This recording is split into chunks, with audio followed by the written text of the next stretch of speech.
This is my 1999 Foretravel U320. The service requirements of a diesel coach are a little different than that of a car, so I figured I'd depend on this thing so much for my cars and track days that I'd make a little video showing how this thing is operated and serviced. I know when I was shopping for it I had literally no idea about the nuances of a diesel coach. Operating and maintaining a gas one is not much different than your average pickup truck. For now though, this video is going to focus primarily on the service aspect. Here I'm going to get ready to move it over to my garage, engine first.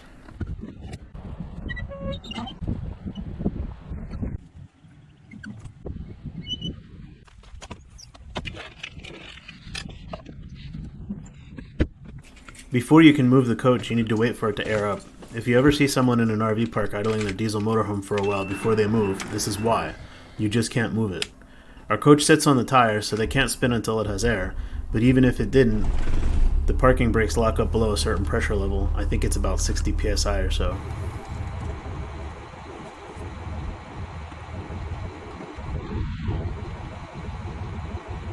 Foretravels are pretty neat because they have this gaping huge engine service door. There are actually a number of things that make Foretravels pretty special, and mostly related to crashworthiness and serviceability.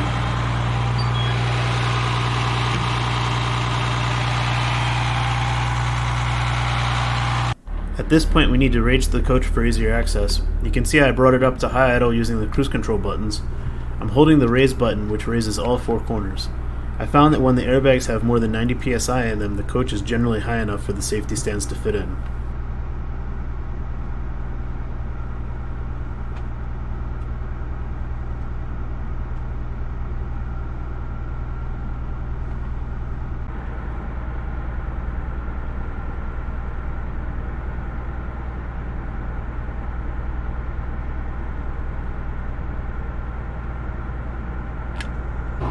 The safety stands are pre-made Harbor Freight hitch boxes, 2-inch box tube. Most people would buy 8 of these and block off each axle, but I'm cheap, so I bought 4 of them and I only block off the part of the coach I'm working on. Even if the air system collapses, I should be able to get out in time. These are the spots you put them under on the axle of an H-frame style Foretravel. The reason for all this is that it's very unsafe to get under an air suspension vehicle without safety blocks. The bags could blow at any time, the tires too for that matter, so make sure you have some margin there as well.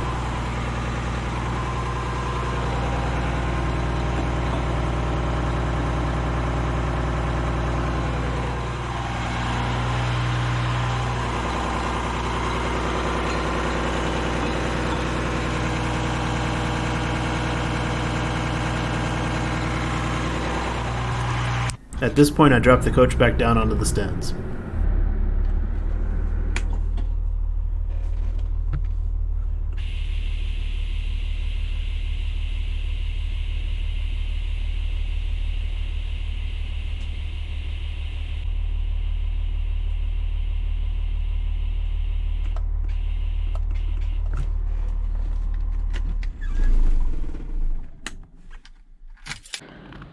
So this is what a partial service for this motorhome looks like. Oil, I use Rotella T6 5W40 and needs 9 gallons for the main engine and 2 gallons for the generator. Maybe a gallon and a half, I can't quite remember. But, I have that in my records. Transmission fluid, it needs 9¼ gallons. We have only 9 gallons. We'll see how that goes. If I have to order another gallon, I have a month before I need to move it again. This is called Transcend. It's the Allison full synthetic transmission fluid. The drain interval on this is something like 4 years. So I do everything by time because I don't put enough miles on it to really matter. So, this is for trucking service, so they always do things by miles, and sometimes it's actually hard to find times, but the transmission fluid is once a year, but if you switch to this Transcend, which is $40 a gallon, then it's every 4 years. So if you go by the value of your time, using this stuff makes sense. This is oil drain pen. I'm not gonna say I recommend it, but it works. And that's a transmission fluid drain pen, fresh from Walmart, because my other one had a crack in it. You want to carefully inspect them for cracks if you're going to use them. Coolant, I already have the Fleetguard ES Complete OAT ethylene glycol, and that coolant is basically, they say it's a lifetime fill. So it's like lifetime fill or 300,000 miles. So they say, don't drain it, test it. Just test it, make sure the pH is still good, make sure all these other things are still good, and then it's good.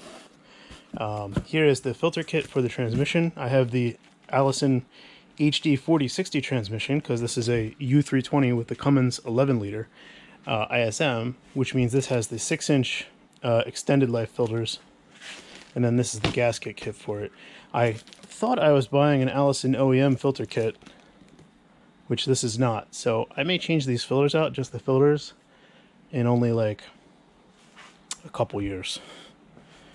And this is what the rest of the filters look like. You have the secondary fuel filter for the main engine. You have the primary fuel filter for the main engine. I just wrestled, one of the tank algae problems, so this is brand new in my coach, so I don't need that. This is the main engine oil filter. This is the main engine coolant filter. This is the generator oil filter. This is the generator primary fuel filter and water separator. This is the generator secondary fuel filter. So you basically need all of that, and that's kind of a partial service. The other thing I did on this coach was new tires. I got new Continentals, which are, what was on it, at a cost of I think it was $4,400. And when you get tires, I got balancing beads in all of these. They didn't put the filtering valve stem cores. There are cores inside here that have, there's a little filter, and it prevents those balancing beads from getting back up into the valve core. Every single one leaked when I tried to add air. So I had to go back, not once but twice, because the one that they put the filter in, it still leaked, these two outer duals. So the only thing that saved me is they sold me these things they call gator caps, and you can actually add air through them or check the pressure through them. So I don't think you're supposed to add air through them, but that was the only way I was able to add air and keep the air in them. And that was a very dangerous situation to be relying on these caps instead of the valve core to hold 90 to 105 psi in the tires. But that's what I had, and I didn't have any highway miles to go to get it back to the tire dealer. But it's very irresponsible on their part. I'm not going to name them and shame them because they're very sorry about it, but it's a little ridiculous that a truck tire dealer would make that kind of mistake. So as for locations, this is the main engine primary fuel filter. This is the inlet screen. You can see it's all filled with black crap again, so I'll have to clean that out or replace it. I got a replacement for it. You see that? I touched it and it leaks air. Was it leaking air? Yeah, I think that might be leaking air. So, that'll cause you hard starts because these O-rings degrade. I have new O-rings as well as a new housing. So there's actually 4 O-rings for these. Most people don't realize it. When you take it off here, and then this whole cap comes off, and then you can pull the whole bottle off, and it's a filter screen. And when you, sorry about the wind, when you pull this off, there's 2 very visible O-rings on this plastic housing, but there's also 2 O-rings seated inside. And those 2 O-rings seated inside, those are what actually does the main kind of sealing. And the new housing does not come with those O-rings. So I'll post on the video what those O-rings are and where I got them. I had to buy a pack of 100 of each, but that's what you have to do. Engine oil fill, engine oil dipstick, transmission fill and dipstick,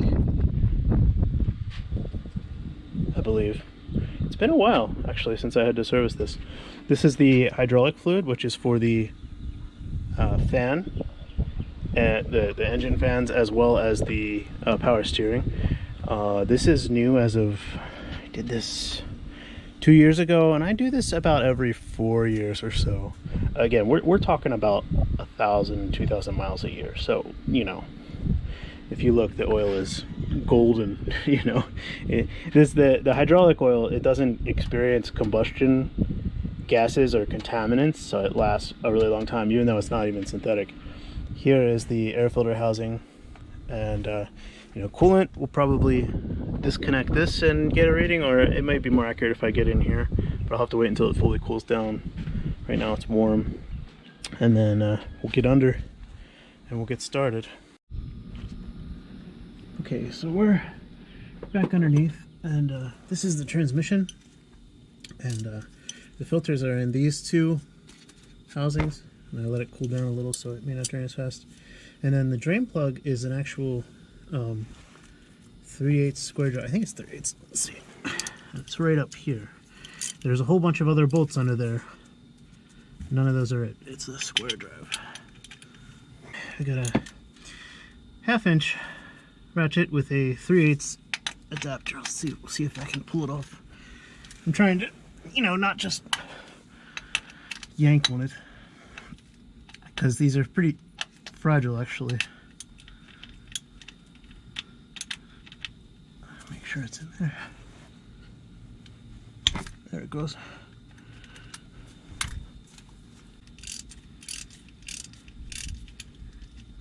There it goes. That's loose now.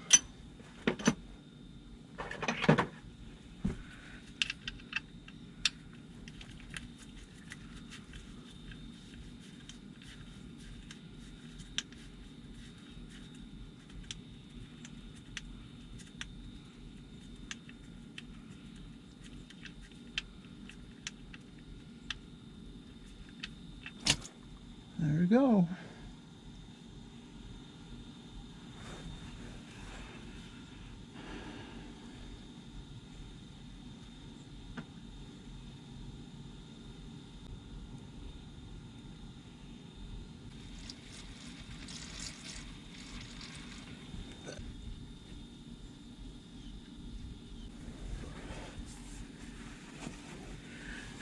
Can start working on the filters.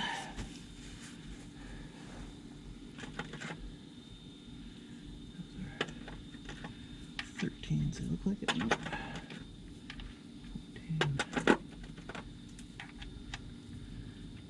15 millimeters. The drain plug is magnetic, and this is what was on it, which is, I think, perfectly fine. I'm assuming that the clutch material is magnetic. However, that fluid is definitely a little brown, so I think it was due.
These are the caps after you get them out.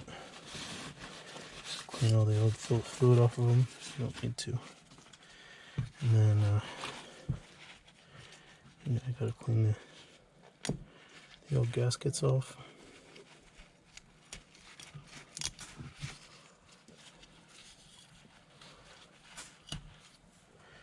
I'll probably have to take a razor blade to that.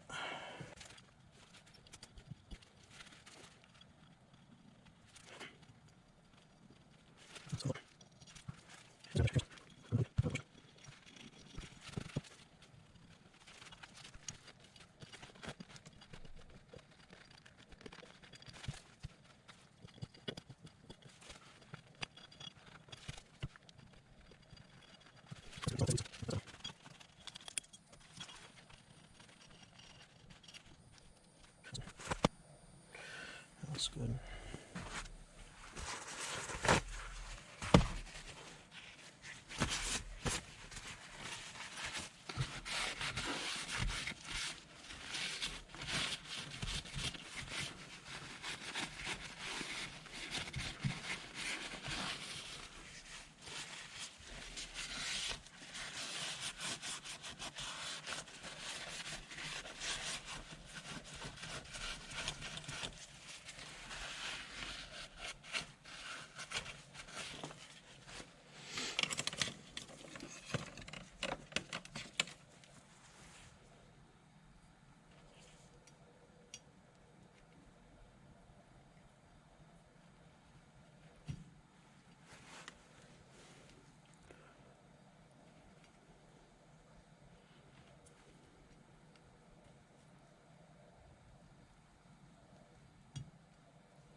It says pre-fill with oil to the top, I guess. Put it on, hand tight, plus 3/4 turn. Nice, they made the bottom flat.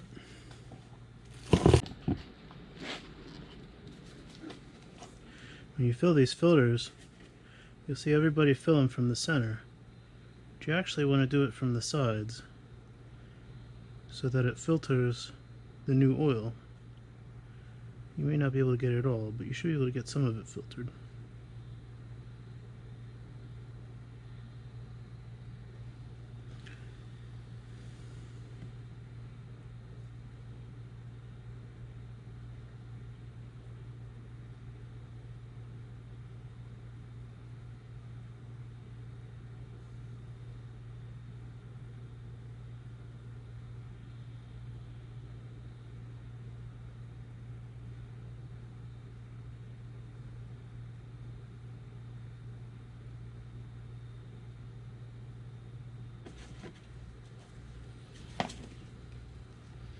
Get that inner seal, this one.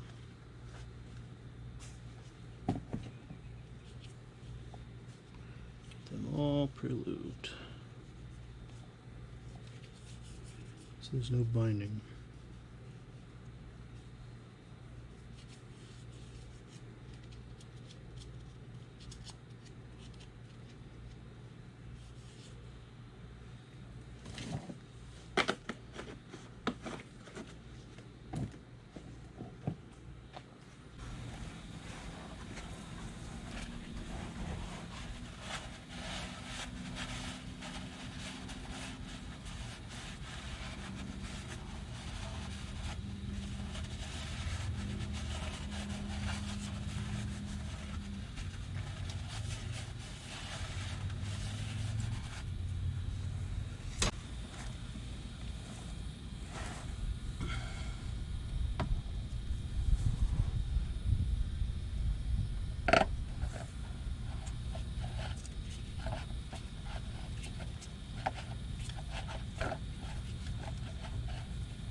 Transmission's still dripping, so we'll move on to other things. This is the secondary fuel filter for the big engine. I think I'll need my tools for this too.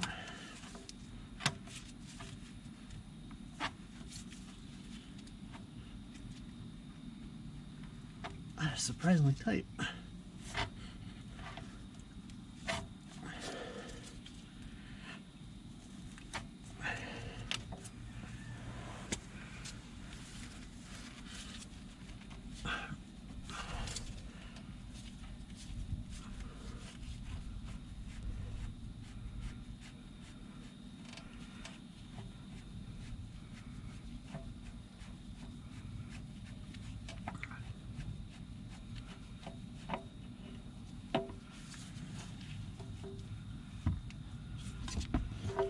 That was clean.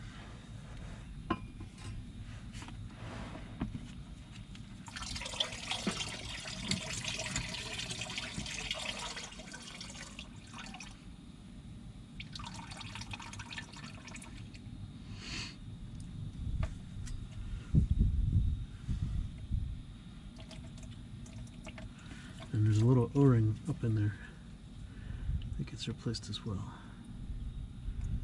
Don't forget, clean your hands. Make sure I don't get dirt up in there.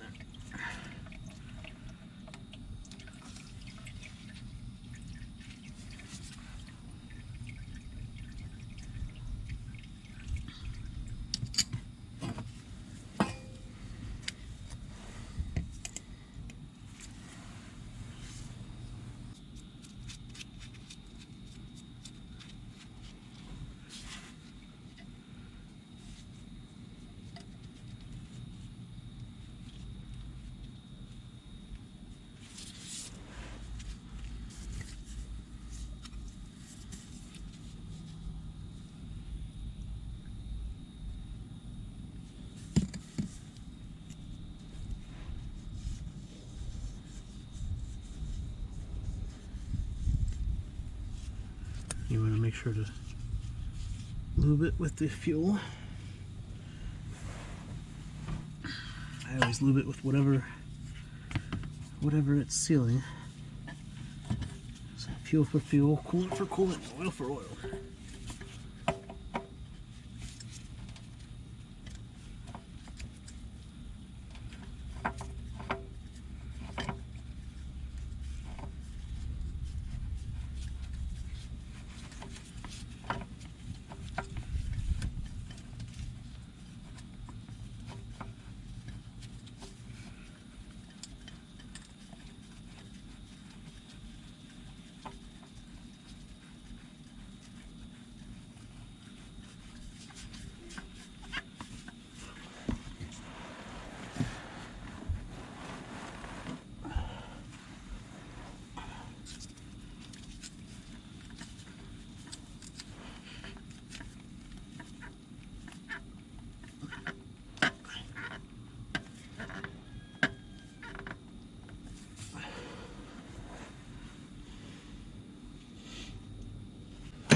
Alright, so we got our new filters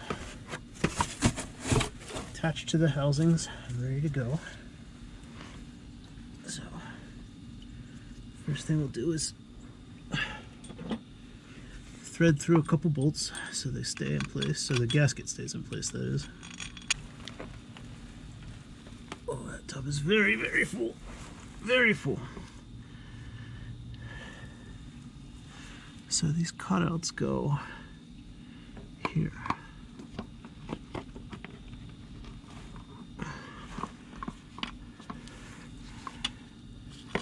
Shit, that's not what I wanted.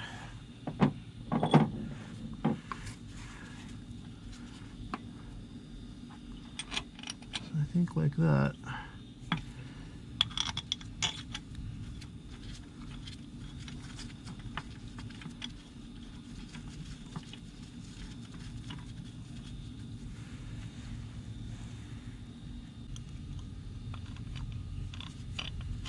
I'll have to do it again.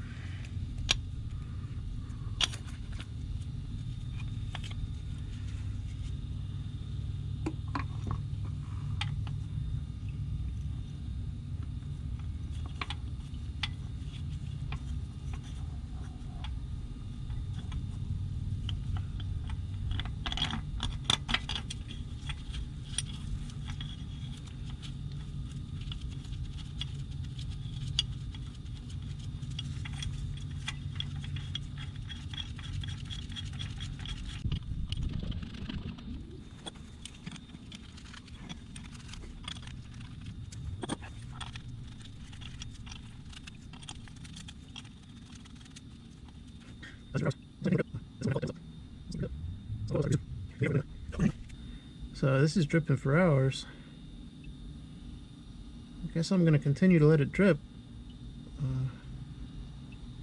But at some point I'm going to have to call it and tighten all this up. It's still dripping pretty good though. It's not like oil. Oil will stop dripping pretty soon. Guess we can do the air filter and put in engine oil.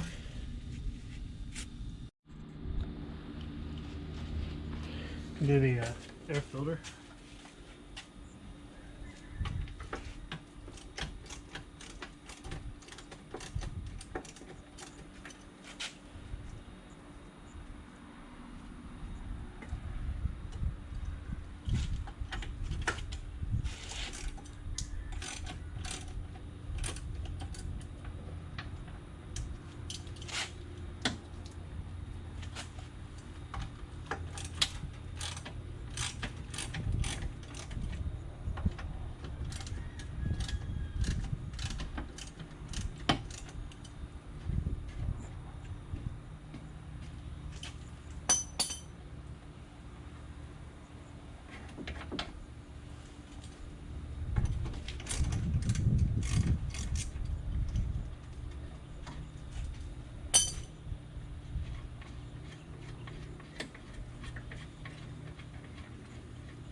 I suppose we should probably check and see if they sent the right one and that it's not damaged.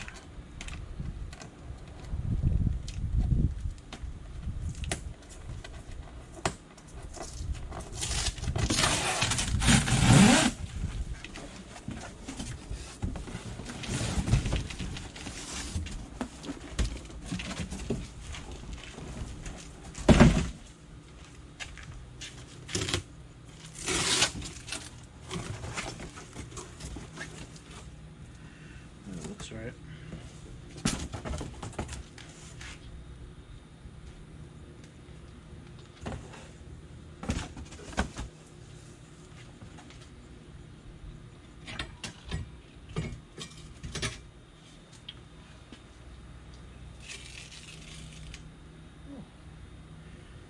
Probably do.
So we'll do 8 just to start. It takes around 9, but we'll see what we got after we crank it.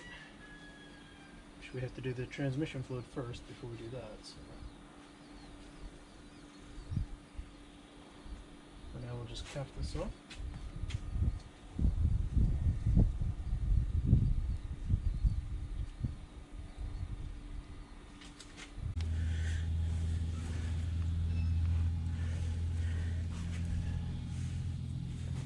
Alright, so I've let this drip for about as long as I can. I have to get this show on the road. I didn't show it on film, but there's also an O-ring that comes with this that you have to replace that I already did. I don't think there's any up in there.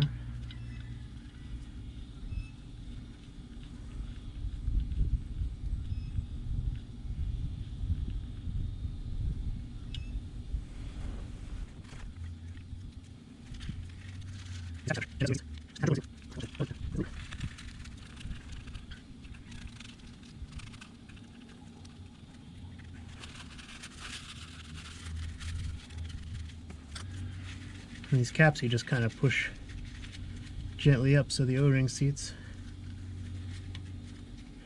Just it's kind of a triple O-ring seal. That one just kind of fell in. Okay. Hopefully that's not a leaker.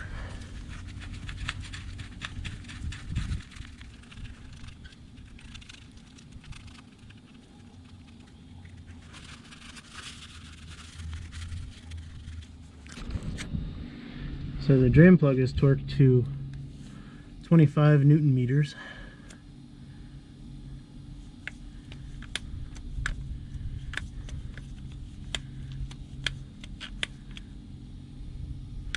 .25 or so. 25 is the minimum. Probably sufficient. Every other drain plug is always 25.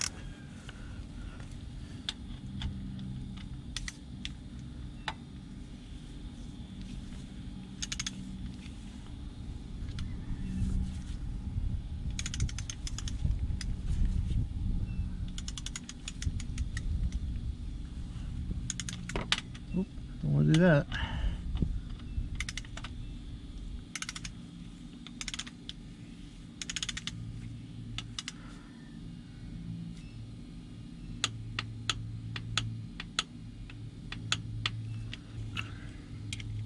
These bolts are all torqued up to 51 to 61, which is much tighter. So we'll do like 54. Let's see what that is. So that's 38 to 45 foot-pounds, I'd say. So we'll do like 55. Since it wants it to be pretty tight. Tell you, that's nice and tight.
So to fill the transmission, I use this funnel and tube. Ironically, it is a transmission funnel.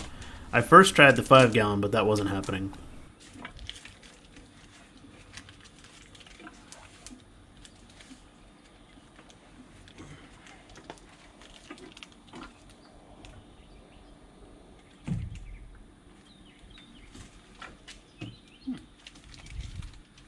Then I figured I could hold a gallon for a bit longer, but this was still ultra slow.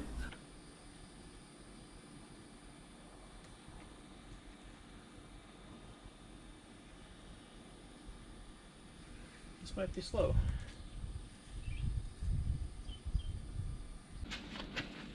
So I had an idea. We will see.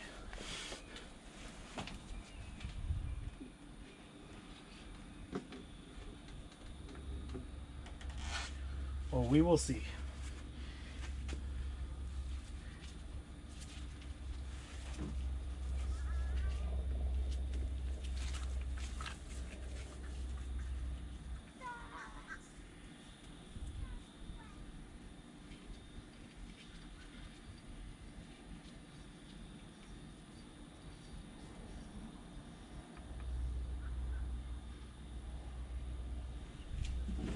There we go. This might take a few hours.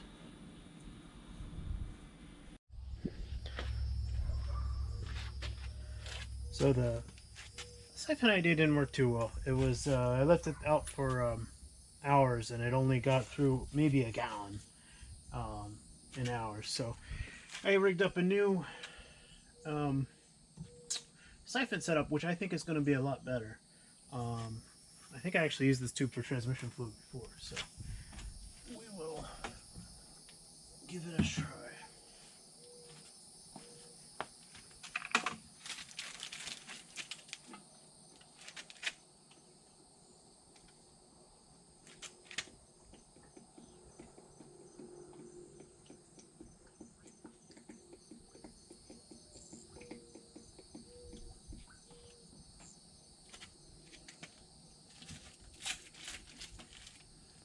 Not too bad.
You can tell I'm getting pretty tired at this point because I forgot about two important things.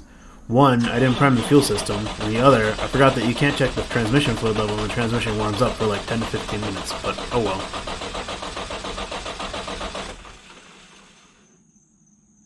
At this point I remember to prime it.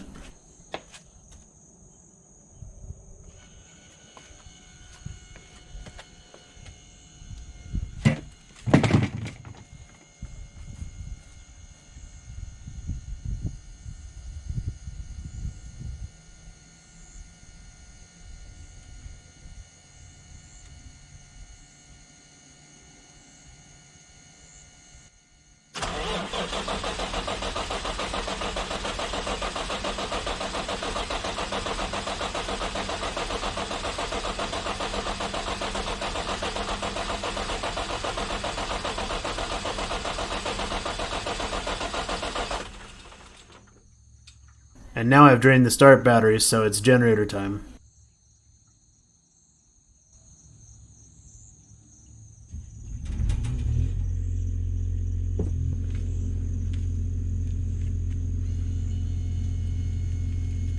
One more prime and we'll succeed.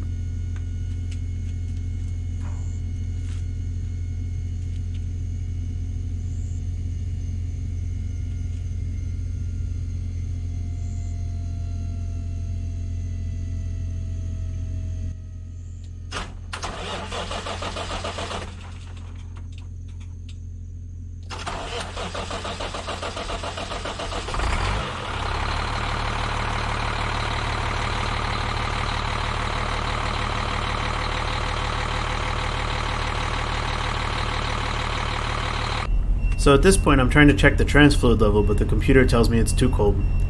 I don't really have a close for this section of the video, but let's move on to the generator the next day.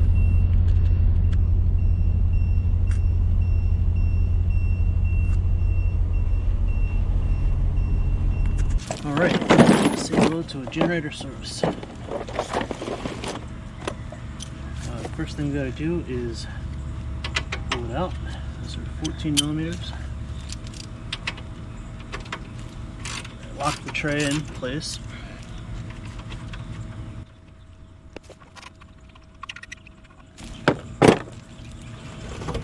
I actually heated it up. I ran it for a while, so it's pretty hot. So it helps everything flow.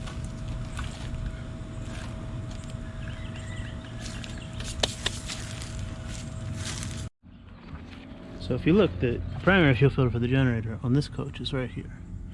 It's actually in the wheel well. So I put these safety stands in here, jacked it up, that way I can get in here and work safely. Let's get you set up and then we'll get started.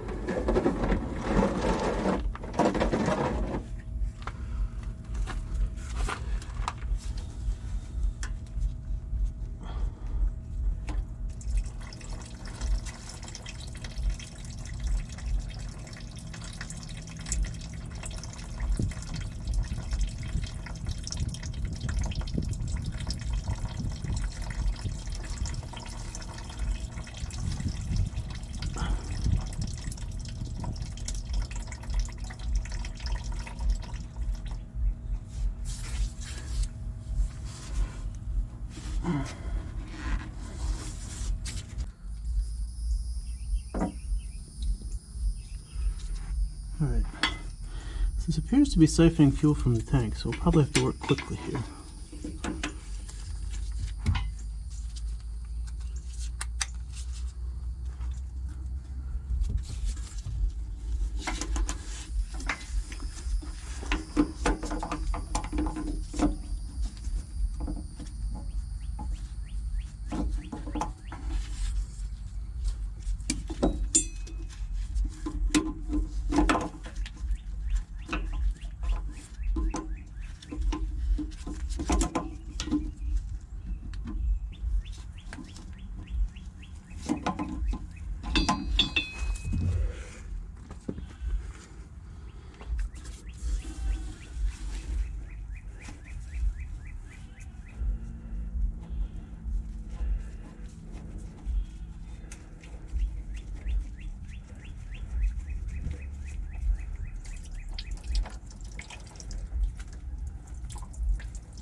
That's a rookie mistake right there.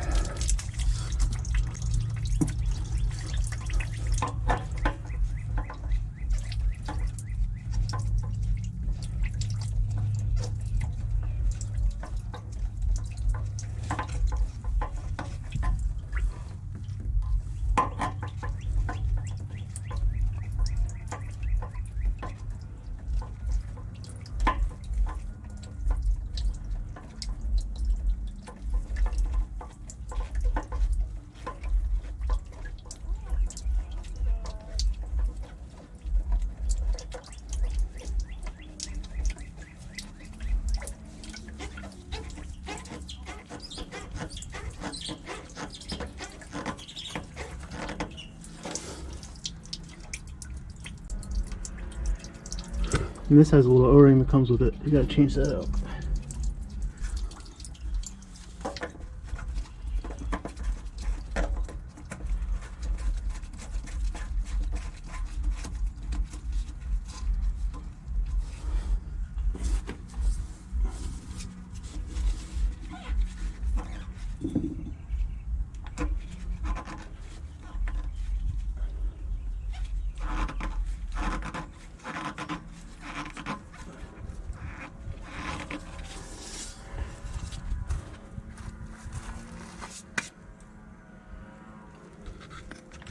And that's the primary fuel filter.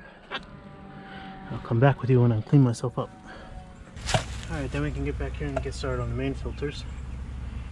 This is the secondary fuel filter, and this is the oil filter to drain the oil. Well, I'll be back, because that's like a 22, and I didn't bring any of those.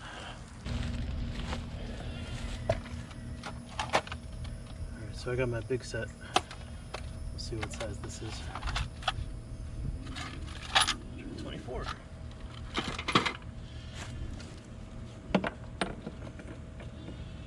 That's it.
So the oil filter is pretty messy regardless of what you do, but what I like to do is shove this pan down here,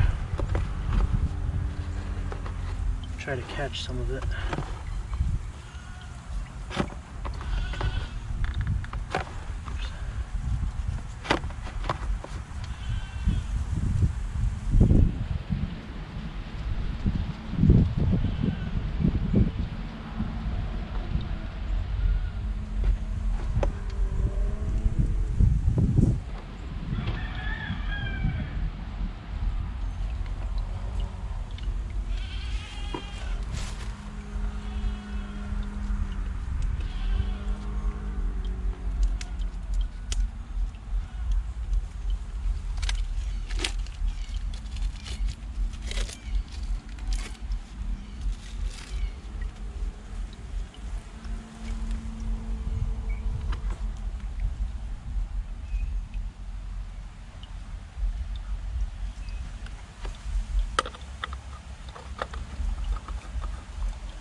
I like to torque every drain plug to about 25 Newton meters. I don't actually know what this officially is.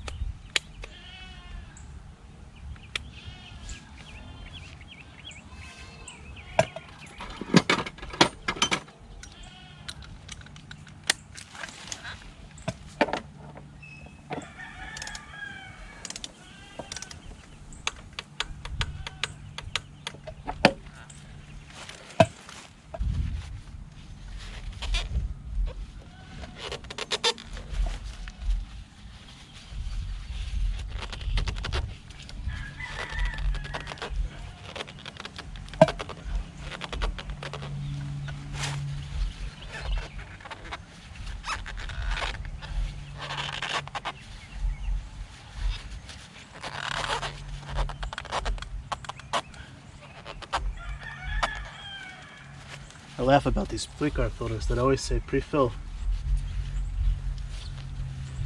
How do you pre-fill an oil filter that's going on sideways? It doesn't seem possible to me.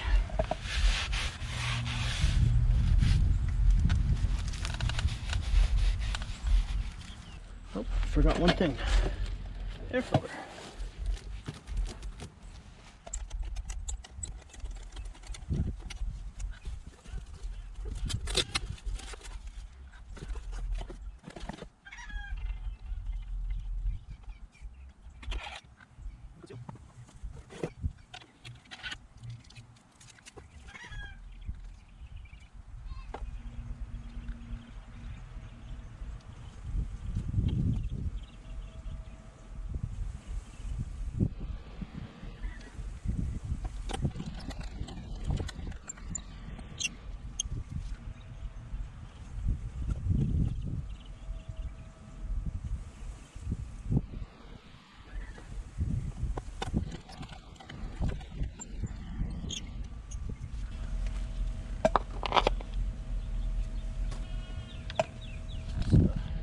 Bella T6.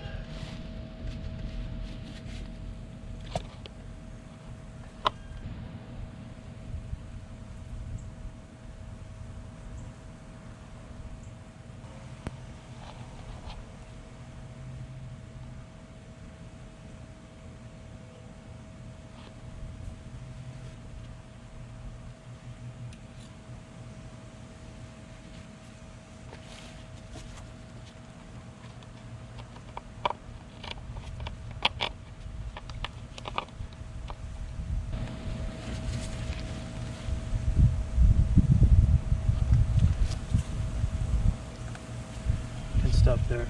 I like to fill it basically to the dipstick the first time around, then run it and let it fill the oil system. And then, see, like, it'll read full now, but it's not full because there's no oil in the filter. So I'll run it now and then come back and see how much it needs.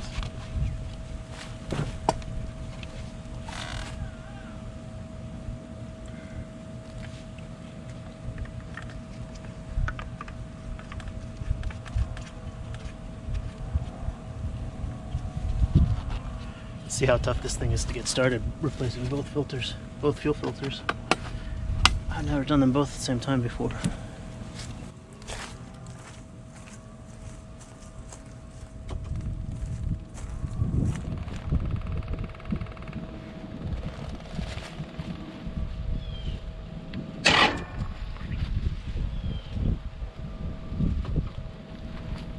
Did a double prime, we'll see how that goes.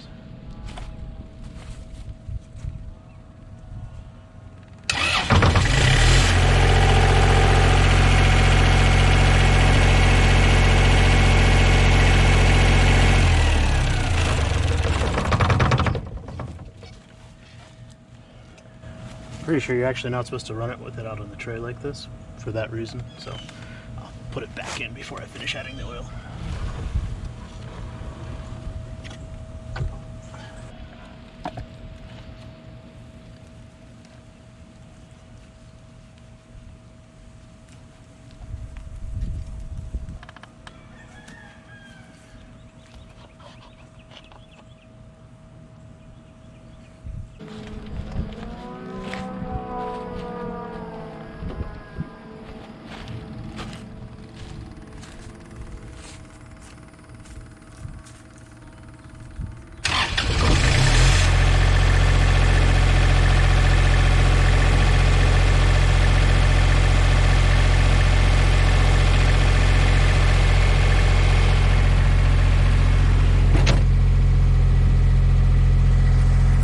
Alright, since I always forget to record an outro, I figured I would rectify that and record one here. I just want to say thanks for watching, and if you haven't liked and subscribed yet, please do.